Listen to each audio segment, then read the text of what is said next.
Welcome everybody, and in today's video I'm gonna show you how you can load LUTs on your Atomos Ninja 5.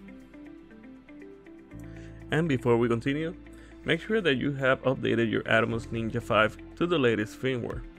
If you don't know how to upgrade your Ninja 5, I have a video on my channel and the link is in the description below, in which I show you step by step how to upgrade your Ninja 5.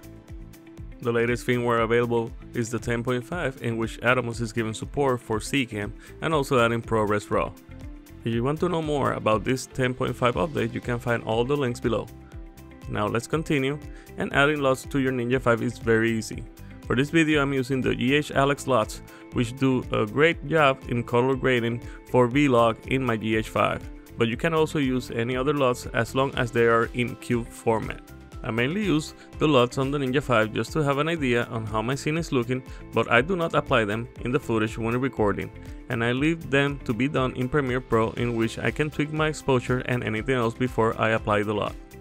Now we have connected our drive to our computers. As you can see, on my left is my drive, on my right is my folder with my GH LUTs folder in the computer. So what we're gonna do is we're gonna create a folder inside our drive that goes in the Ninja 5. You can hit here new folder, you can right click and just hit new folder, and we're gonna call them LUTs. It's gonna be L-U-T in capital S small letter, so LUTs. And in that folder you can actually drop all your LUTs if you want, but you can actually also create subfolders, and I'm gonna create a subfolder that is gonna be called GH-Alex.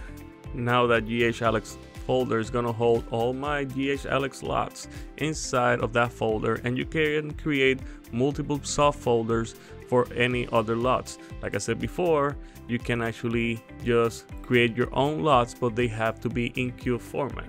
So what we have created our folder, we just hit copy and then paste into the Ninja 5 folder, and that's everything you have to do. Nothing else. Everything else is gonna be done on the Ninja 5. So we can go now to the Ninja 5, and I'm gonna show how to load them there.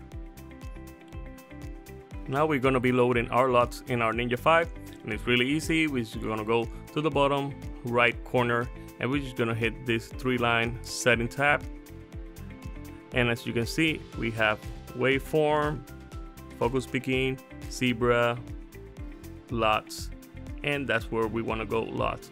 As you can see, we got 8 slots available for 8 different LUTs. That's the maximum you can have. If you have more than 8 LUTs, you can actually just tap one of them and replace it with the one that you want. So I'm just gonna go into the first one, gonna hit the folder on the left, and it's gonna ask me if I want to override the one that I have. That's fine, because I'm just doing this for the video purposes. So I'm gonna hit LUTs. You're gonna see GH-Alex, that's the subfolder that we made in our computer, and when we double tap, we are actually inside that subfolder, and we got our LUTs right here. So on my first LUT, I'm just gonna hit that daylight, and once you double tap, you're gonna load the LUT. It's gonna burn it into the Ninja 5 on our first slot.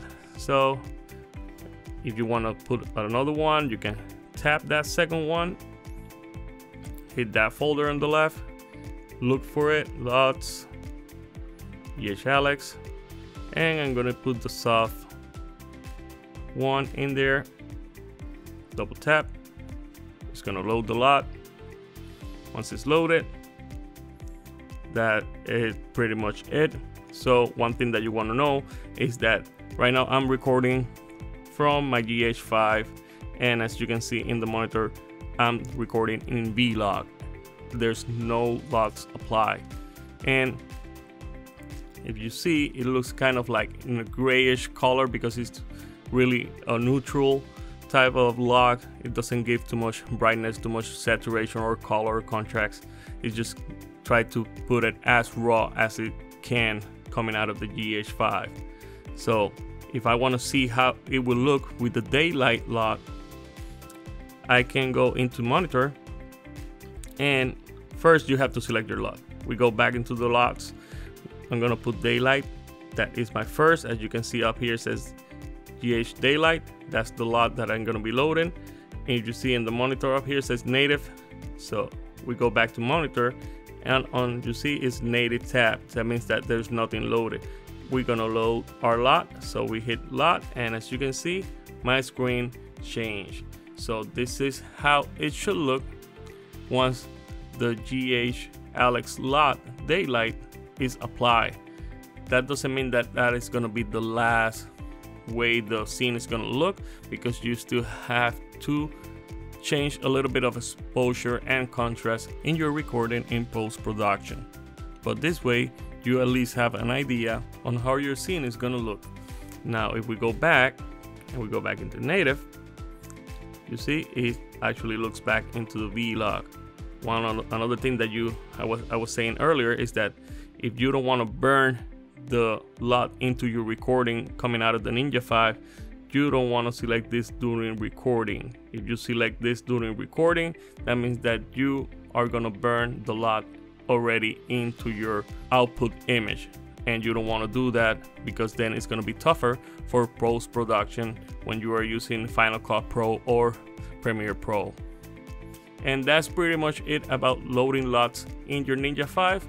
If you like this video, don't forget to hit that like. Also, subscribe to the channel and hit that notification bell, and that way you don't miss any content on my channel. You can also follow me on my social media, and like always, thanks for watching, and I'll see you on the next video.